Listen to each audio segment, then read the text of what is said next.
اس سے آہستہ آہستہ بڑے چیلنجز کا حوصلہ پیدا ہوتا جاتا ہے۔ مثال کے طور پر اگر کوئی طالب علم روزانہ صرف 30 منٹ پڑھنے کا ہدف رکھے اور اسے پورا کرے تو چند دنوں بعد ہی اسے اپنی صلاحیت پر زیادہ یقین آنے لگتا ہے۔ اسی طرح اگر کوئی شخص روزانہ تھوڑی ورزش، ایک نیا اسکل سیکھنا یا اپنے کام وقت پر مکمل کرنا جیسی چھوٹی عادتیں اپنائے تو ہر چھوٹی کامیابی اس کی اعتماد کو مضبوط کرتی ہے۔ اس کے برعکس اگر ہم بہت بڑے اہداف بنا لیں اور انہیں حاصل نہ کر سکیں تو مایوسی ہو سکتی ہے۔ اس لیے چھوٹے اور قابل حصول اہداف سے شروع کریں اور آہستہ آہستہ ان کا معیار بڑھاتے جائیں۔ مختصراً خود اعتمادی چھوٹے کامیاب قدموں کے سلسلے سے بنی رہتی ہے اور یہی بنیاد بڑے چیلنجز کے لیے حوصلہ دیتی ہے۔ دوسروں سے اپنا موازنہ کرنا کیوں نقصان دہ ہے؟ یہ بھی اہم سوال ہے۔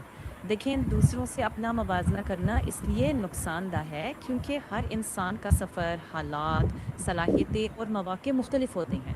جب ہم اپنی کامیابی کو کسی اور کی کامیابی سے ناپتے ہیں تو اکثر اپنی توجہ اپنی خوبیوں کے بجائے کمیوں پر چلی جاتی ہے، جس سے خود اعتمادی کم ہو جاتی ہے۔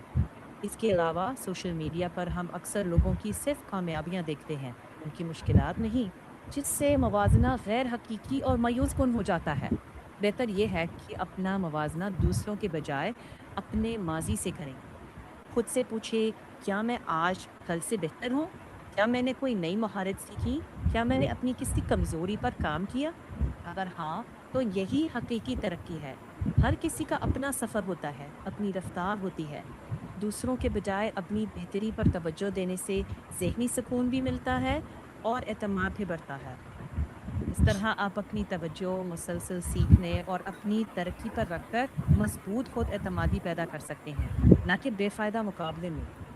خاندان، دوست اور اساتذہ خود اعتمادی بڑھانے میں کس طرح مدد کر سکتے ہیں؟ ہم، یہ بھی بہت اچھا سوال ہے۔ خاندان، دوست اور ساتھی خود اعتمادی بڑھانے میں اہم کردار ادا کرتے ہیں۔ جب ہمارے ارد گرد ایسے لوگ ہوں جو ہماری حوصلہ افزائی کریں، کامیابیوں کو سراہیں اور مشکل وقت میں ساتھ دیں تو ہم اپنے آپ پر زیادہ یقین کرنے لگتے ہیں۔ خاندان کا مثبت رویہ ہمیں یہ احساس دلاتا ہے کہ ہم اکیلے نہیں ہیں۔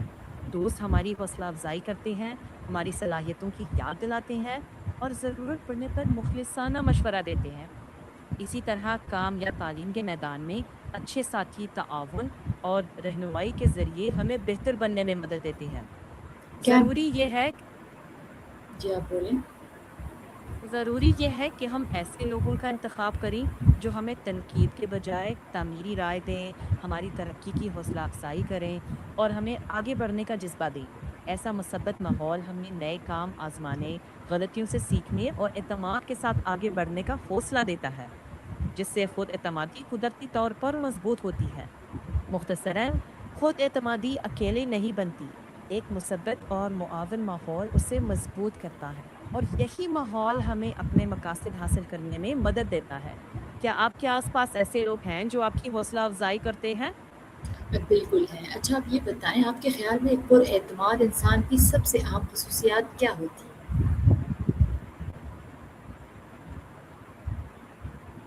آپ بہت اچھا سوال ہے۔ میرے خیال میں پراعتماد انسان اپنی صلاحیتوں پر یقین رکھتا ہے لیکن ساتھ ہی سیکھنے کے لیے بھی تیار رہتا ہے۔ وہ یہ نہیں سوچتا کہ اسے سب کچھ آتا ہے، بلکہ نئی بات قبول کرنے اور اپنی غلطیوں سے سیکھنے کو ترقی کا حصہ سمجھتا ہے۔ اس کے علاوہ وہ فیصلے سوچ سمجھ کر کرتا ہے، اپنی بات مؤدبانہ انداز میں پیش کرتا ہے اور دوسروں کی رائے کا احترام بھی کرتا ہے۔ وہ تنقید سے گھبرانے کے بجائے اس میں سے تعمیری بات کو قبول کرنے کی کوشش کرتا ہے۔ ایسا شخص چیلنجز سے بھاگتا نہیں، ان کا سامنا کرتا ہے۔ اگر اسے ناکامی بھی ہو جائے تو وہ اسے اپنی شخصیت کی ناکامی نہیں سمجھتا، بلکہ ایک تجربہ مان کر دوبارہ کوشش کرتا ہے۔ سب سے اہم بات یہ کہ پراعتماد انسان دوسروں کو نیچا دکھا کر خود کو بڑا ثابت کرنے کی کوشش نہیں کرتا، بلکہ اپنی محنت، اچھے اخلاق اور مسلسل بہتری سے اپنی پہچان بناتا ہے۔ مختصراً خود اعتمادی کا مطلب غرور نہیں، بلکہ اپنی صلاحیتوں پر متوازن یقین، سیکھنے کا جذبہ، مثبت رویہ اور ہر صورتحال میں آگے بڑھنے کی ہمت ہے۔ یہی خصوصیات ایک پراعتماد انسان کو دوسروں سے ممتاز بناتی ہے۔ آپ کا بہت بہت شکریہ کہ آپ نے ہمارے سوالات کے نہایت مفید اور حوصلہ افزا جوابات دیے۔ امید ہے کہ ہمارے ناظرین کو اس گفتگو سے اپنی خود اعتمادی بڑھانے میں مدد ملے گی۔ میں ہوں سعدیہ اے آئی والی، اگلی ویڈیو میں ایک نئے موضوع کے ساتھ دوبارہ حاضر ہوں گی۔ تب تک اپنا بہت خیال رکھیں۔ اللہ حافظ۔ شکریہ سعدیہ، اللہ حافظ۔